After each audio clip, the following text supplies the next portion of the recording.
Você trouxe suas coisas para cá sem me avisar? A pergunta saiu com uma calma que eu fiquei surpresa em ouvir vindo de mim. Eu estava com as sacolas do mercado ainda nas mãos, o cheiro do pão quente escapando do embrulho e ali, na minha sala, 2 malas abertas como se tivessem sido plantadas no meu chão. Mariana me olhou como quem espera aplauso por ter resolvido um problema, e por um segundo eu senti a casa girar sob os meus pés. Eu tinha acabado de fechar a porta, encostado a bolsa na madeira da mesinha do hall, e toda a minha rotina, os pequenos rituais que construíam meus dias, parecia acenar uma bandeira branca diante daquela imagem. Eu tinha 65 anos, morava sozinha naquele apartamento do bairro há 22 anos, era chamada pelos vizinhos de Dona Helena por costume e respeito, e naquela tarde senti pela primeira vez que havia sido tratada como um recurso e não como uma pessoa com direito a decidir sobre o próprio lar. A gente precisava de um lugar, mãe, disse Mariana, com uma voz tão calculada de quem já tinha decorado as falas que eu ouvi com frequência nos últimos anos. A obra lá em casa ficou insuportável, o barulho, a poeira. A gente só fica umas 2 semanas, eu prometo. O cheiro do desinfetante que vinha das malas se misturou ao aroma do meu chá de erva doce e eu percebi a ponta do meu dedo tocando a borda quente da xícara sem sentir. Você me perguntou? Repeti, e a palavra perguntou caiu no ar como uma pedra. Mariana desviou o olhar, ajeitou a alça da bolsa e deu um sorriso que era, ao mesmo tempo, pedido e acusação. Helena, não exagera. Eu falei com o Ricardo. Ele disse que a senhora não se importa. Nesse instante, a campainha tocou de novo e Ricardo entrou com a sacola de uma padaria nas mãos, ainda sorrindo, com a jaqueta dobrada no braço como quem traz notícias leves. O som da campainha, o tilintar da medalhinha que ele sempre usa no chaveiro, o perfume comum do seu shampoo, tudo compôs uma cena que eu já conhecia de outras ocasiões. O meu filho, sempre pronto a acomodar, a transformar escolha mútua em inevitabilidade doméstica. Eu ouvi as justificativas se multiplicarem como sombra. É só por uns dias, a gente paga as contas, não vamos dar trabalho, a senhora pode usar o sofá e eu cuido de tudo. As palavras batiam na porta, nas cortinas, no copo de água que eu coloquei sobre a mesa e que tremia levemente com a minha mão. Eu respirei e, pela primeira vez depois de tantos anos, senti que a minha resposta precisava ser um limite real e não uma suspensão temporária da minha própria vontade. Começou ali a conversa que abriu feridas antigas. Não é sobre as contas, eu disse. É sobre avisar, é sobre respeito, é sobre o que faz da minha casa um lugar meu. Mariana cruzou os braços e a tinta vermelha da bolsa dela brilhava sob a luz da lâmpada. Você sempre foi tão generosa, ela disse, quase em tom de elogio que exige mais do que parece. Eu senti o calor do café que tinha deixado esfriar no pires, senti o verniz da mesa sobre a palma da minha mão, o som abafado de uma sirene distante, o cheiro do sabão do tecido do sofá. Havia memórias sensoriais enroladas naquela cena.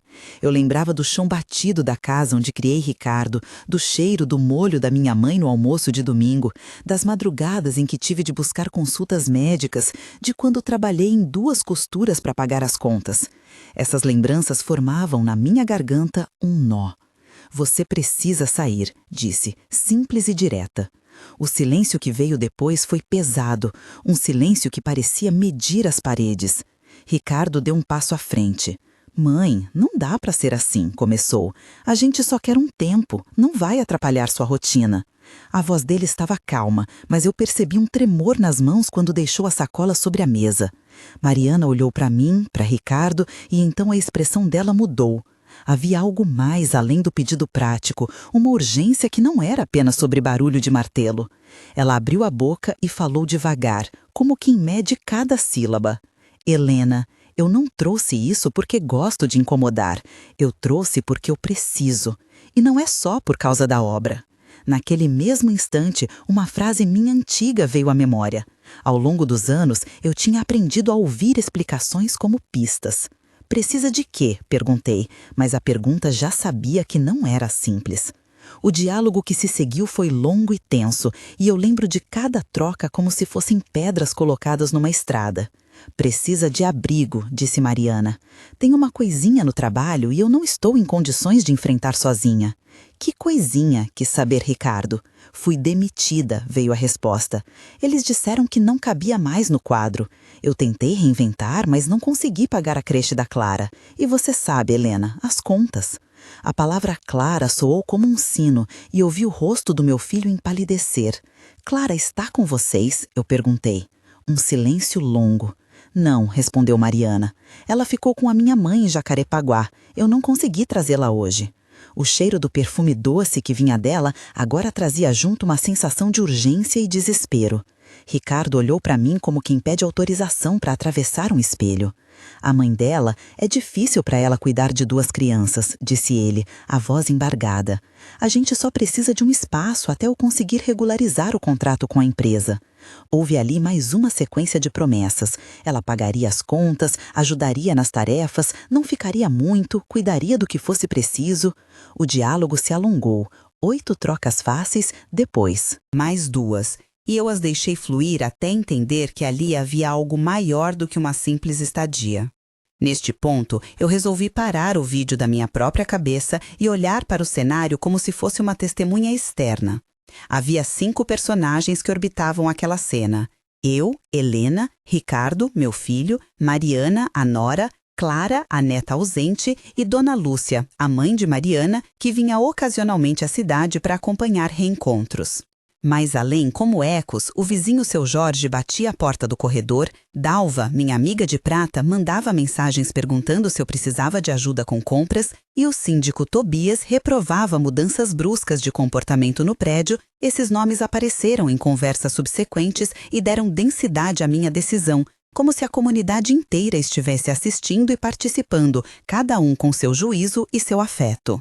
As trocas naquele momento foram longas, pelo menos 10 falas entre mim e Ricardo, entre mim e Mariana, entre o que foi dito e o que foi omitido. Eu ouvi Mariana dizer coisas que me atingiram. Não é simples para quem está desempregada. Risco não é só financeiro, é emocional. Eu tentei ligar para a mãe, mas ela não pôde. Eu ouvi Ricardo falar com voz baixa. A gente vai se virar, nós vamos reorganizar. Mãe, confia em mim. E eu tive que escolher ali entre a compaixão e a preservação do meu espaço, entre as necessidades de uma família e o direito à minha paz. Senti o tecido do sofá sob meus dedos, percebi a textura da cortina quando a empurrei levemente, senti o gosto metálico da saliva por trás da garganta e, por fim, respirei fundo para encontrar a palavra que vinha engatilhada naquela voz: limite. Antes de tomar qualquer decisão definitiva, fui até o quarto que há anos não usava como dormitório. Era um espaço onde guardava caixas de lembranças, fotos de batizado, cadernos de receitas manuscritas pela minha mãe. Abri a porta com cuidado e encontrei roupas ainda dispostas como se tivessem sido arrumadas semanas antes. Havia no armário um conjunto de lençóis marcados com etiqueta de loja, uma caixa de remédios vazia que parecia ter sido levada às pressas, um kit infantil com chupeta e um potinho de creme e, principalmente, uma carta dobrada, com o nome de Mariana escrito em tinta azul. Peguei a carta, o papel tinha um perfume suave e comecei a ler. As descrições sensoriais daquele momento ficaram claras, o papel rangendo sobre minhas unhas, o eco remoto de uma televisão no corredor, o cheiro dos livros que respiravam pó, o gosto do chá que agora estava frio. A carta trazia algo que nunca imaginei. Revelações sobre uma dívida escondida, uma operação bancária que havia dado errado e que deixou Mariana sem liquidez, e uma frase que cortou o ar. Eu não esperava precisar pedir abrigo, mas não sei para onde mais ir. Havia anexada à carta uma série de mensagens no celular, comprovantes de transferência e um e-mail da empresa dizendo que o contrato terminava no mês. Descrevi detalhadamente os procedimentos. Havia prazos para receber o seguro-desemprego, um prazo de 30 dias para contestação de demissão na Justiça do Trabalho e uma estimativa de custo para manter uma criança em creche naquela região que variava entre R$800 e R$1.600 por mês, além de contas de alimentação e transporte. Foi nessa mesa, com papéis espalhados, que percebi que havia um aspecto técnico e processual a considerar. Se eu abrisse as portas, correria o risco de me tornar responsável por dívidas e rotinas alheias. Se eu fechasse, poderia estar negando apoio em um momento de vulnerabilidade. Eu pensei nos números, nos contratos, nos prazos. Um contrato de estágio que não foi renovado, um aviso prévio mal calculado e a burocracia que costuma embolir quem tem menos recursos. Havia, portanto, uma responsabilidade prática que eu não podia ignorar, e escrever os detalhes na cabeça me ajudou a não agir por impulso. Voltei para a sala e sentei na poltrona perto da janela. Ali se deu o confronto privado com o meu filho, e foi uma conversa que durou mais do que eu imaginava. Filho, você sempre me disse que a família é prioridade, comecei. E eu sempre fiz o que pude, mas também me ensinaste que às vezes um não é uma proteção. Ricardo passou a mão pelo cabelo e eu vi nele um misto de cansaço e constrangimento. Mãe, eu sei, disse ele, eu sei de tudo que a senhora fez. Eu não quero que pareça que estamos aproveitando, a gente se perdeu um pouco. O diálogo entre nós foi longo, com pelo menos 10 trocas, e em cada uma saíam detalhes. As noites em que eu costurei roupas para ele, as manhãs em que acordei cedo para levar lanche, as vezes que deixei de comprar algo para pagar a mensalidade da escola dele quando criança. Eu contei pequenas memórias, e cada memória era também uma justificativa para colocar limites. Quando você era pequeno e eu trabalhava de dia e de noite, eu não tinha tempo para meu descanso. Eu perdi horas de leitura, perdi noites de sono. Fazer tudo não me trouxe felicidade, só cansaço. Ele me olhou e disse, mãe, eu nunca quis te ver sofrer. E eu respondi, nem eu quero que vocês sofram, mas eu não posso ser o lugar onde se acumula tudo. Preciso que aprendam a se organizar. Havia nessa conversa sensações físicas, o calor do sol batendo no meu ombro, o tic-tac do relógio da sala, o gosto amargo no paladar quando recordei uma briga antiga com a minha irmã Lúcia sobre quem cuidaria dos pais idosos. Em certo ponto, Ricardo deixou escapar uma confissão. Eu devia ter avisado, eu devia ter pedido antes. Eu errei. A honestidade simples dele tornou a conversa mais humana, dançando entre culpa e tentativa de reparar. Entretanto, o que realmente transformou o encontro foi a revelação de Mariana que eu não esperava. Ouvi quando encontrei as malas, eu fiz os exames e deu alteração. Ela disse baixinho quando voltei para a sala depois de falar com Ricardo. Eu tenho algo que precisa ser investigado. Eu tentei não contar para não causar alarme, mas não dava para segurar mais. A frase caiu como um sopro de inverno. Ela explicou, com a naturalidade de quem leu muito sobre sintomas e ainda assim se assustou, que descobriram um nódulo, que havia uma suspeita e que os médicos pediram uma série de exames, mamografia, ultrassom, uma biópsia se necessário, e que o tempo para marcar exames via SUS estava longo demais. Não era apenas desemprego, era uma condição que a deixava vulnerável de um jeito que eu conhecia bem, o medo do futuro, a incerteza diante de um diagnóstico. As descrições técnicas foram precisas. O protocolo era solicitar uma mamografia com encaminhamento em até 30 dias, ultrassom complementar em até 15 dias, e caso o nódulo fosse suspeito, a biópsia guiada por agulha fina deveria ser feita em até 7 dias após o resultado para agilizar diagnóstico.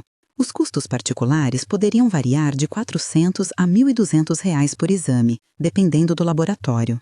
Havia, portanto, um componente médico e financeiro que rendia prazos e decisões. Mariana disse que não tinha como arcar com tudo sozinha, que precisava de um lugar estável para se recuperar e para organizar a documentação e o encaminhamento médico. O silêncio que veio foi cheio de coisas não ditas, a lembrança de consultas que fiz, a memória do meu pai acamado por meses, a sensação do lençol molhado de suor nas noites de aflição. Eu olhei para Mariana e por um breve segundo a vi como alguém que poderia ser minha filha e também como a mulher que repetia padrões de esperar que as coisas acontecessem por bondade alheia. O momento de tensão ali, quando ela falou em voz baixa sobre os exames, teve camadas. Primeiro, o choque da revelação. Depois, a lembrança de todas as vezes em que a minha disponibilidade foi tomada como natural. Por fim, a decisão que eu precisava tomar. Foram 3 parágrafos de tensão estendida na minha cabeça, cada um com cerca de 500 caracteres, como se eu descrevesse internamente o que acontecia. O conflito entre o instinto de cuidar e a necessidade de proteger minha rotina, as memórias ativadas de sacrifícios passados e a imagem nítida de uma escolha que reverberaria na família. Senti a respiração presa, o gosto metálico do medo e o ruído distante de passos no corredor do prédio. Fiquei em silêncio, ouvindo o relógio e as palavras de Mariana ecoando. Eu não queria contar assim, Helena. Eu jurei que ia tentar resolver sem incomodar. Foi nesse ponto que decidi traçar um limite que ao mesmo tempo abrisse uma possibilidade de ajuda responsável. Expliquei, com calma e firmeza, que ela poderia ficar, mas sob as condições claras. Primeiro, precisaríamos organizar os papéis para os exames. Segundo, ela teria que contribuir nas despesas na medida do possível. Terceiro, eu não podia ser responsável por contratos ou dívidas sem um acordo formal. E quarto, se as estadias se alongassem, precisaríamos conversar sobre alternativas de moradia e apoio institucional. Mariana respirou aliviada, quase chorei ao ver a liberação naquele rosto, mas mantive a postura. Não era um sim sem condições, era um sim que vinha acompanhado de regras. A conversa teve pelo menos 8 trocas diretas, entre mim e ela, entre mim e Ricardo, entre nós três, e em cada fala eu ia esmiuçando detalhes práticos, como quem cria um mapa para atravessar o brejo. Podemos marcar os exames na rede privada e eu vou parcelar, disse Mariana. Quantos por cento você pode arcar? Perguntei. Posso contribuir com o que tiver, respondeu ela. E quanto à creche da Clara? Provoquei. A minha mãe pode ajudar por enquanto, disse ela. Cada resposta trouxe à tona necessidades e possibilidades, e com elas, também, a obrigação de ser transparente. Na manhã seguinte, fiz uma lista com nomes e telefones. Doutora Sônia, a oncologista do posto que atende na clínica da esquina. Marcos, meu antigo colega de trabalho que hoje cuida de assuntos administrativos. Lúcia, minha irmã que tem experiência com burocracia de INSS. Dalva, minha amiga que organizava as cestas básicas no prédio. E Tobias, o síndico que poderia mediar eventuais reclamações. Liguei para a doutora Sônia, expliquei a situação em voz contida e pedi um encaminhamento prioritário para Mariana, citando a suspeita e a necessidade de agilidade. A médica anotou os dados e sugeriu um caminho. Mamografia particular subsidiada por campanhas locais, contato com uma ONG que fazia logística de apoio para mulheres em investigação de câncer e possibilidade de realizar parte dos exames em laboratório municipal em até 20 dias se houvesse fila para a SUS. Descrevi o processo em termos técnicos e práticos, solicitar exame com encaminhamento, juntar comprovantes de renda, solicitar isenção de taxas em hospitais públicos e, se necessário, procurar atendimento no setor de assistência social para cadastro em programas de auxílio. Esse detalhe técnico com prazos e valores foi colocado por mim em voz clara e ajudou a criar um plano. Eu anotei tudo numa folha amarela e colei na geladeira. Telefones, prazos, possíveis custos.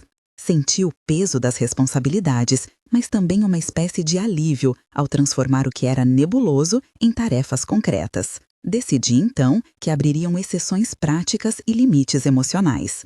Montei um pequeno cronograma. Primeiro, Mariana iria ficar por 15 dias enquanto eu ajudava a marcar exames. Segundo, se fosse preciso, faríamos uma reavaliação com Ricardo presente. Terceiro, eu não aceitaria que a estadia se tornasse permanente sem outro acordo familiar. Expliquei isso com firmeza e educação. Helena, eu agradeço, disse Mariana emocionada. Prometo que não vou atrapalhar. Ricardo veio até mim, apertou minha mão e disse: Mãe, eu entendo. A senhora tem razão. Vamos organizar tudo, juntos. Acordamos então uma divisão de tarefas. Eu faria as visitas na clínica, Lúcia ajudaria com o INSS se necessário, Dalva se ofereceu para cuidar de marmitas quando as coisas apertassem e Marcos ficaria encarregado de checar sites de vagas e oportunidades de recolocação. Aqueles nomes, aquelas vozes, formaram uma rede que me levou a sentir que não estava assumindo sozinho o peso da decisão, e isso me deu clareza para manter o limite com a humanidade.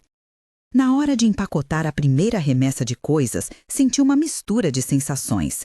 O tecido macio das roupas das crianças, o odor de shampoo infantil, o som distante de risadas na rua ao lado, a textura áspera da etiqueta de uma blusa barata que sinalizava costume e economia, tudo isso fez com que eu lembrasse dos meus próprios sacrifícios. Lembrei de um outono em que havia trocado o conserto da janela por comprar remédio para Ricardo quando ele teve febre com 7 anos. Lembrei de como, nas noites de sono interrompido, eu desejava que houvesse alguém que me dissesse basta por mim. E percebi que dizer não era um fechamento moral, mas um gesto de cuidado comigo, uma defesa necessária para que eu pudesse, na medida do possível, oferecer uma ajuda sustentável. No elevador, antes de saírem para buscar a neta, houve uma última troca. Mãe, obrigada, disse Ricardo. A gente não teria para onde ir sem a senhora. Eu não quero ser o lugar onde se empilham problemas, disse eu. Quero ser parte da solução, mas com regras. Eles saíram com as malas, não sem antes eu marcar uma condição. As chaves ficariam comigo até que tivéssemos um plano para a creche e os primeiros exames. Aquela medida, aparentemente pequena, serviu também como freio para decisões impulsivas. A última imagem que vi foi a porta batendo, o som ecoando no corredor e a sensação da madeira da maçaneta sob a palma da minha mão. Depois daquele episódio, fiz algo que há muito tempo não fazia. Escrevi um parágrafo longo sobre minha própria história. 3 parágrafos, na verdade, que juntaram infância, trabalho e perdas, totalizando algo entre 800 e 1000 caracteres. Falei sobre a infância em que aprendi a cozinhar com minha avó, sobre as longas jornadas de trabalho em que costurei de dia e de noite para pagar as contas da casa, sobre a perda do meu marido há 20 anos e como aquilo me deixou sozinha com um filho para criar. Essas memórias explicavam melhor do que qualquer justificativa por que eu havia decidido que precisava pôr limites. Escrevi sobre os sacrifícios, as manhãs em que deixei de ir ao médico para buscar salário, as noites em que não tive quem cuidasse de mim quando adoeci, as vezes em que emprestei dinheiro a amigos e parentes e nunca recebi de volta. Conectei cada parágrafo ao presente, como esses sacrifícios me ensinaram a cuidar dos outros, mas também me ensinaram que cuidar demais pode apagar a própria vida. Ao final, disse com clareza que a decisão de dizer não naquela tarde foi, acima de tudo, um ato de preservação. Não era vingança, nem dureza gratuita. Era a defesa da minha dignidade. O epílogo daquela história se desenrolou em 3 momentos temporais que me ensinaram sobre reparação e limites flexíveis. Um mês depois, Mariana já tinha feito a mamografia e o ultrassom com agilidade, graças a uma campanha local articulada por Dalva e pela doutora Sônia. A ONG que indiquei ajudou a custear parte dos exames. As filas foram contornadas com encaminhamentos e os resultados deram hipótese ainda inconclusiva, pedindo uma biópsia. Nesse primeiro mês, houve conversas longas à mesa de jantar, mensagens trocadas no grupo da família e pequenas atitudes de reciprocidade. Mariana passou a fazer a compra semanal, arrumava a cozinha e cuidava de alguns pagamentos online. Eu percebi gestos de mudança e senti que o limite que impusera não havia sido fechado como uma porta de ferro, mas aberto como uma porteira bem medida. Recebemos também a visita da mãe de Mariana, Dona Lúcia, que veio para ajudar com Clara por alguns dias. Ela trouxe um bolo simples, cheiro de canela no ar, e disse que estava grata pela acolhida. Esses sinais foram pequenos, mas importantes. Uma sensação de equilíbrio retornando aos dias. No fim daquele mês, mandei uma mensagem curta para a comunidade do prédio, agradecendo pela paciência com as idas e vindas e recebi apoio das vizinhas, inclusive do seu Jorge, que trouxe pão de manhã. 3 meses depois, as coisas tinham mudado de modo mais sólido. A biópsia saiu com resultado benigno, para nosso alívio, e Mariana começou a frequentar um curso de capacitação feito por uma ONG de apoio a mulheres em transição profissional. Ricardo havia assumido mais tarefas em casa e estabelecido um orçamento doméstico onde as responsabilidades eram claras. Eu ajudei na montagem de um cadastro em uma creche municipal até que um emprego parcial aparecesse. Houve discussões, sim, e dias de tensão quando as velhas dinâmicas tentavam ressurgir. Em uma tarde, por exemplo, Mariana acumulou compromissos e deixou de avisar que receberia visitas de colegas. Eu senti a antiga sensação de ter sido usada e conversamos com franqueza. A cada reencontro tivemos que reaprender limites, e isso foi doloroso e educativo ao mesmo tempo. A comunidade também respondeu. Dalvo eternizou um mutirão para atualizar currículos, a padaria do bairro ofereceu um pequeno desconto e Marcos disse que havia visto uma vaga compatível. A mudança mais importante, porém, foi interna. Ricardo passou a consultar comigo antes de tomar decisões que impactariam o lar e Mariana começou a pedir ajuda de modo mais transparente e menos manipulado. Havia crescimento e, com ele, um novo tipo de respeito. 6 meses depois, sentamos os 3 para um almoço na minha mesa, a que sempre polia com cuidado, e foi um encontro que consolidou uma nova relação. Clara correu pelo corredor, o cheiro de feijoada dominou a cozinha no domingo e as risadas preencheram os espaços que antes ecoavam em silêncio. Não foi perfeito, ainda havia recaídas de culpa, olhares velhos e momentos em que eu precisava reafirmar minhas regras. Mas houve também reconciliações concretas. Ricardo foi com Mariana a uma palestra sobre gestão financeira, ela conseguiu um trabalho de meio período que encaixava na rotina da creche e eu comecei a frequentar um grupo na igreja local, onde compartilhei minha experiência e recebi suporte emocional. As mensagens trocadas entre nós ficaram mais curtas e objetivas. As discussões perderam aquela veemência dramática e ganharam diálogo. A comunidade percebeu a mudança e me disseram, em confidência, que minha postura firme e humana ajudou outros a estabelecer limites sem descaso. Havia, enfim, uma nova ordem. No final daquele almoço, Mariana me puxou pela mão e disse com sinceridade: "Obrigada por não ter fechado a porta." Eu respondi, segurando a mão dela com firmeza e ternura: "Obrigada por me contar a verdade." As ações concretas haviam sido transformadoras e a dignidade havia sido restaurada de ambos os lados. Se esta história tocou você de algum modo, quero te convidar a participar aqui nos comentários. Escreva em poucas palavras se já precisou dizer não a alguém da família, ou se aprendeu algo sobre limites que foi decisivo. Use apenas "eu disse não" ou "eu cedi", e se quiser, acrescente uma frase curta sobre o que mudou depois. Seus relatos ajudam outras pessoas a se sentirem menos sozinhas e cada experiência é um pedaço de mapa para quem busca se posicionar sem culpa. A comunidade que se forma aqui se apoia com empatia e sem julgamentos, e por isso cada comentário vale como companhia. Agora volto à minha história. À tarde em que encontrei as malas na minha sala e precisei escolher entre a velha disponibilidade e a postura que me permitisse ajudar sem me perder. A vida continua sendo feita de escolhas difíceis e a capacidade de dizer não às vezes é o gesto que protege o sim que queremos oferecer. No fim, reafirmo que colocar limites não foi um ato de frieza, foi um ato de dignidade. Aprendi que não se trata de medir amor por disponibilidade, mas de estruturar carinho de forma que ele seja sustentável. Se você gostou deste relato e quer ouvir mais histórias de pessoas que enfrentaram decisões parecidas, inscreva-se e venha trocar experiências. Há sempre uma nova maneira de cuidar sem se anular. E lembro, por fim, de uma frase que guardei e que agora deixo: ser dona da minha casa foi, finalmente, ser dona de mim.